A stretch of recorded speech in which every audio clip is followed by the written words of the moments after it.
യേശുക്രിസ്തുവിൻ്റെ ധന്യനാമത്തിൽ എല്ലാവർക്കും സ്നേഹവന്ദനം.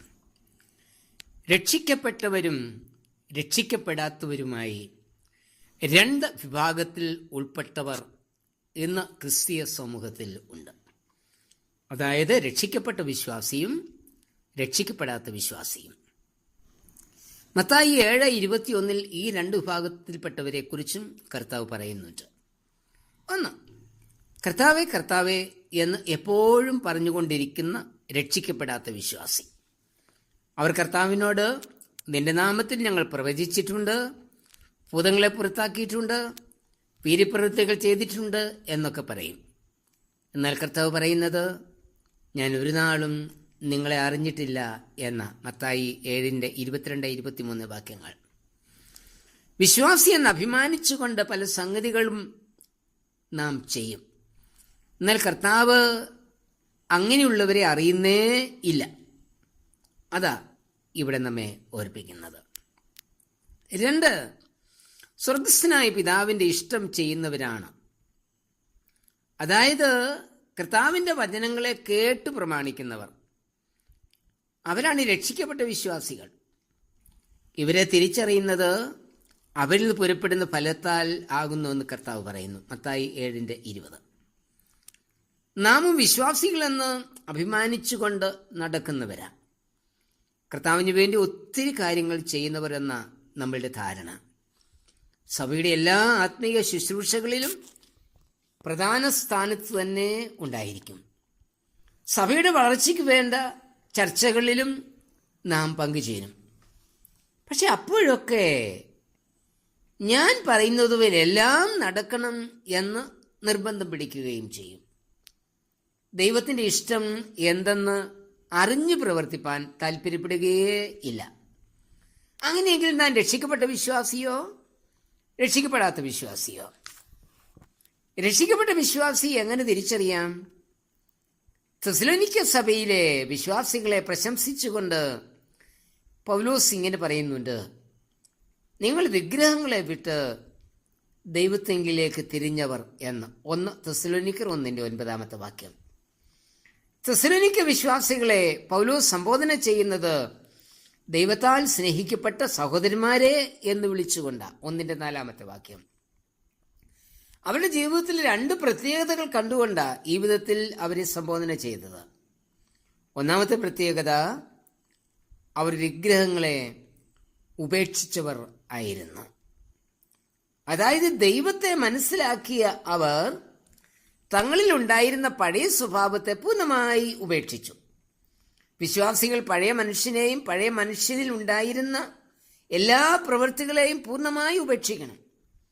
അതായത് ദുർനടപ്പ്, അശുദ്ധി, ദുഷ്കാമം, വിഗ്രഹാരാധന, ആഭിചാരം, പക, പിണക്കം, ജാരശങ്ക, ക്രോധം, ശാഠ്യം, ദ്വന്ദ്വപക്ഷം, ഭിന്നത, അസൂയ, മദ്യപാനം, വെറിക്കൂത്ത് തുടങ്ങി പഴയ മനുഷ്യനെ എല്ലാ പ്രവൃത്തികളെയും പൂർണ്ണമായി ഉപേക്ഷിക്കണം.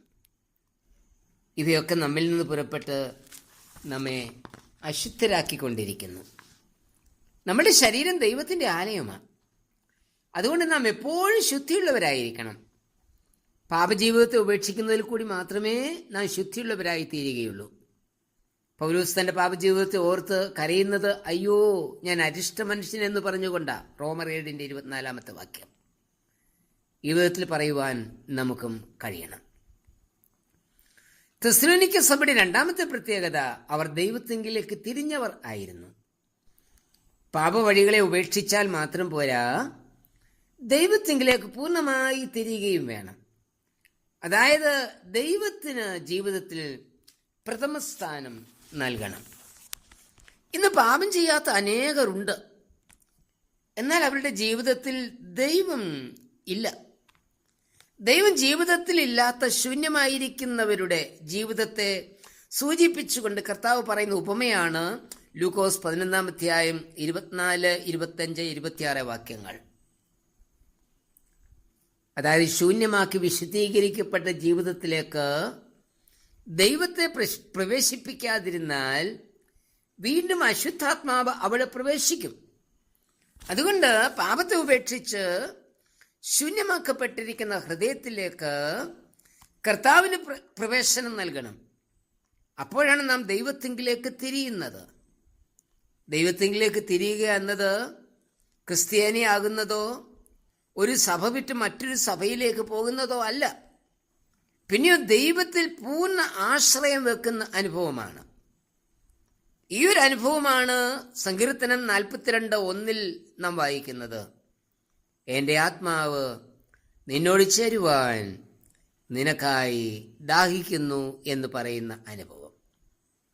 ഈ അനുഭവമാണ് രക്ഷിക്കപ്പെട്ട വിശ്വാസിയുടെ പ്രത്യേകതയെന്ന് പറയുന്നത്. അതുകൊണ്ട് പാപവഴികളെ ഉപേക്ഷിച്ച് പൂർണ്ണമായി ദൈവത്തിങ്കിലേക്ക് തിരിഞ്ഞ് ദൈവത്തോട് ചേരുവാനുള്ള ദാഹം നമ്മിൽ ഉണ്ടാകുമ്പോൾ നാം രക്ഷിക്കപ്പെട്ട വിശ്വാസിയായി തീരും. കർത്താവേ, ക്രിസ്ത്യാനി എന്ന പേരിനേക്കാൾ ഉപരിയായി രക്ഷിക്കപ്പെട്ട വിശ്വാസിയായി ദൈവത്താൽ സ്നേഹിക്കപ്പെട്ടവനായി നിന്നോട് ചേരുവാൻ ഞാനിതാ എന്നെ തന്നെ നിന്റെ കരങ്ങളിൽ സമർപ്പിക്കുന്നു. ആമേൻ.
Freedom.